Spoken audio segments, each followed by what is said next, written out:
आज हम बात करेंगे एक ऐसे मंदिर के बारे में जो केवल चिट्ठी में मुराद स्टाम्प पेपर पर लिखकर मंदिर में चढ़ाने से मुराद पूरी कर देते हैं। इतना ही नहीं, मान्यता है कि ये सच्चे प्यार करने वालों को भी मिलाते हैं।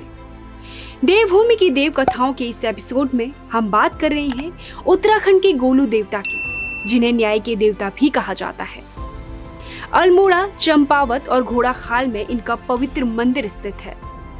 जब लोगों की मुराद पूरी हो जाती है तो वो मंदिर में घंटियां चढ़ाकर जाते हैं।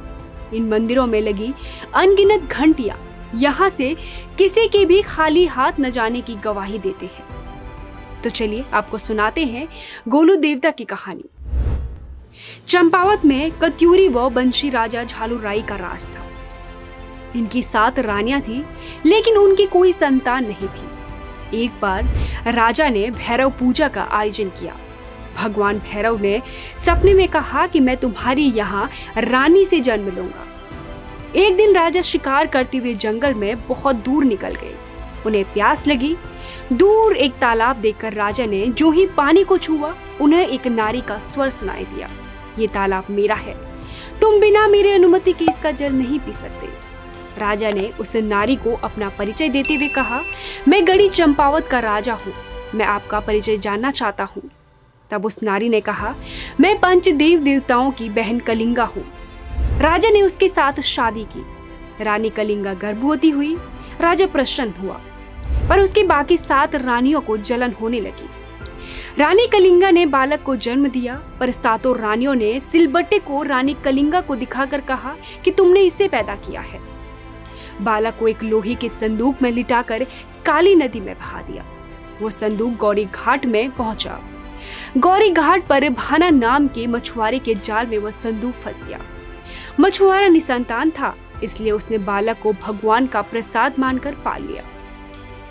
एक दिन बालक ने अपने असली माँ बाप को सपने में देखा। उसने सपने की बात की सच्चाई का पता लगाने का निश्चय किया। एक दिन बालक ने अपने पालक पिता से कहा कि मुझे एक घोड़ा चाहिए। निर्धन मछुआरा कहाँ से घोड़ा ला पाता।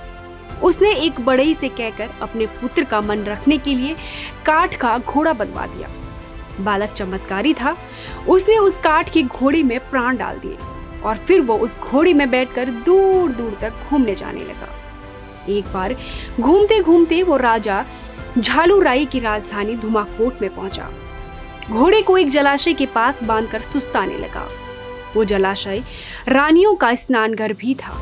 7 रानियां आपस में बातचीत कर रही थी और रानी कलिंगा के साथ किए गए अपने कुकृत्यों का बखान कर रही थी कि बालक को मारने में किसने कितना सहयोग दिया, और कलिंगा को सिलबटा दिखाने तक का पूरा हाल एक दूसरे को बढ़ चढ़ कर सुना रही थी। उनकी बात सुनकर बालक को अपना सपना सच लगने लगा। वो अपने काठ के घोड़े को लेकर जलाशय के पास गया और रानियों से कहने लगा, पीछे हटिए, मेरे घोड़े को पानी पीना है। 7 रानियां उसकी बेवकूफी भरी बातों पर हंसने लगी और बोली, कैसे बेवकूफ हो, कहीं काठ का घोड़ा पानी भी पी सकता है। बालक ने तुरंत पूछा, क्या कोई स्त्री पत्थर को जन्म दे सकती है? सभी 7 रानियां डर गई और राजमहल जाकर राजा से उस बालक की अभद्रता की झूठी शिकायतें करने लगी। राजा ने बालक को पकड़वा कर पूछा, ये क्या पागलपन है, तुम एक काठ के घोड़े को कैसे पानी पिला सकते हो? बालक ने उत्तर दिया, महाराज, यदि आपकी रानी सिलबट्टा यानी पत्थर पैदा कर सकती है तो ये काठ का घोड़ा भी पानी पी सकता है। उसके बाद उसने अपने जन्म की घटनाओं का पूरा वर्णन राजा के सामने किया और कहा, न केवल मेरी माँ कलिंगा के साथ अन्याय हुआ है, पर महाराज आप भी ठगे गए हैं। राजा ने 7 रानियों को बंदी गृह में डाल देने की आज्ञा दी। 7 रानियां रानी कलिंगा से अपने किए की क्षमा मांगने लगी और रोने गिड़गिड़ाने लगी। तब उस बालक ने अपने पिता को समझाकर उन्हें माफ कर देने का अनुरोध किया। राजा ने उन्हें दासियों की भांति जीवन यापन करने के लिए छोड़ दिया।